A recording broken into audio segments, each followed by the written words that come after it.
coming, and he probably thinks it's stronger than it actually is, and he immediately starts throwing up a bunker to help himself.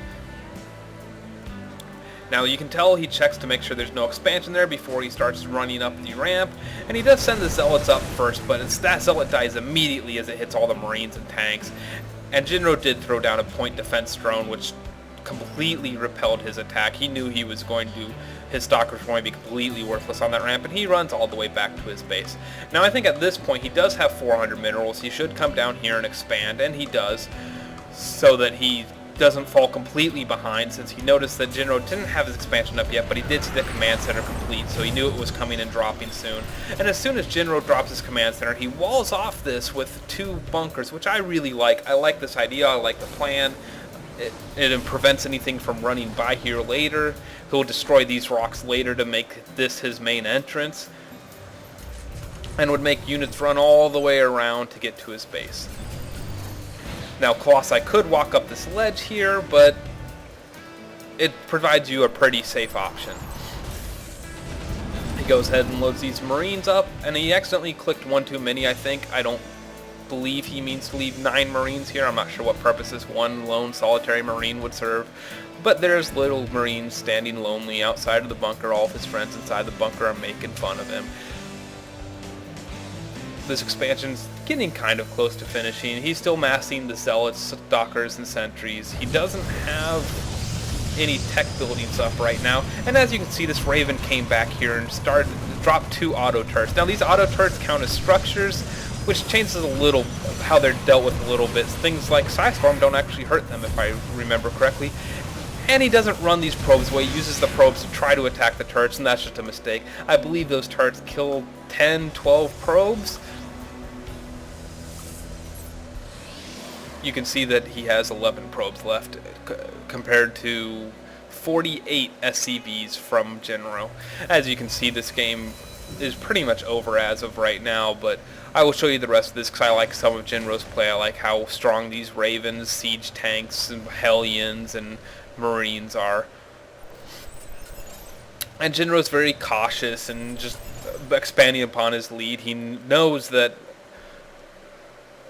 he just killed a bunch of probes back here, which puts his economy way behind. He knows this expansion didn't go up early, so he knows his expansion is much further saturated than his opponent. And now he's finally comfortable enough to break his rocks. And along with breaking open these rocks, he's throwing up another command center so that he can go ahead and float this over here. And then he has a nice area to stand, and he can run between here and here. He gets great vision because he gets the Zelnaga watchtowers. Really great position to be in.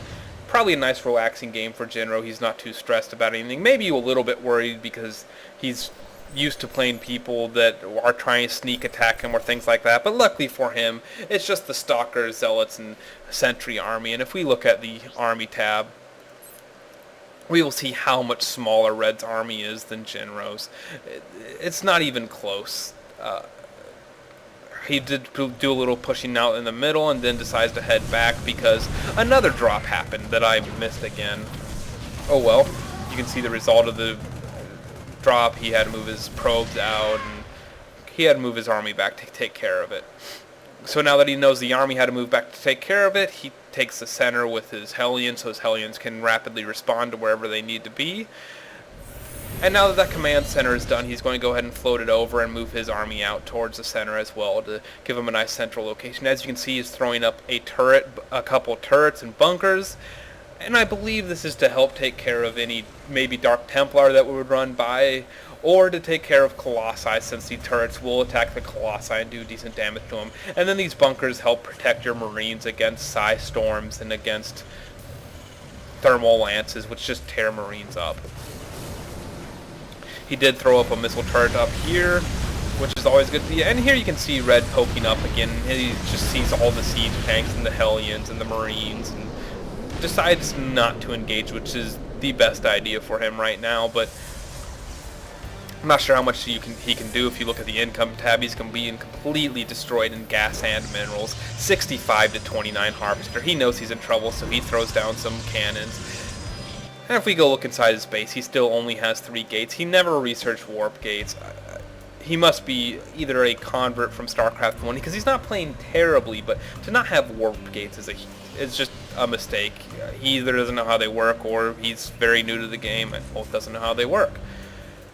As you can see, Jinro's throwing up a planetary fortress to defend his weakest expansion at this point, since this expansion is guarded by the 2 bunkers in the front and missile turret to see the Dark Templar, I'm sure. He's got these siege tanks sieged up here to also help defend his expansion. And now that this planetary fortress is up and he's got 2 expansions up and running, he's on 3 bases, he's now comfortable moving out. He's got 2 ravens, and he is sending yet another raven to do a drop back here behind this base. And you'll notice this raven has full energy, so he's going to throw down 2 turrets and a point defense drone, because the point defense drone does work against the turrets, so that these 2 turrets are going to be able to destroy this cannon no problem. And as you can see, this force is pushing in. He throws down a point defense drone, and you see all those red lasers shooting down the blue lasers. It's like a bad episode of G.I. Joe or something. And this isn't even a contest for this battle, he just rolls in. And something I would like to point out, though, is that these 2 turrets will indeed kill this assimilator, even though the assimilator is overpowered and has 900 hit points, as everyone on the forums complains about every month or so when it becomes popular to complain about. And so poor Olgierd decides to GG here, and I don't blame him. He's got absolutely no hope now. And I would like to mention that if I were to play Jinro, this is probably about what my game would look like. I will bring you another replay or 2 of Jinro if it's something that you would like to see. Just leave some feedback on my YouTube channel or my website, shoutcaststrategy.com. I hope you enjoyed this, and hope you keep watching. Thanks.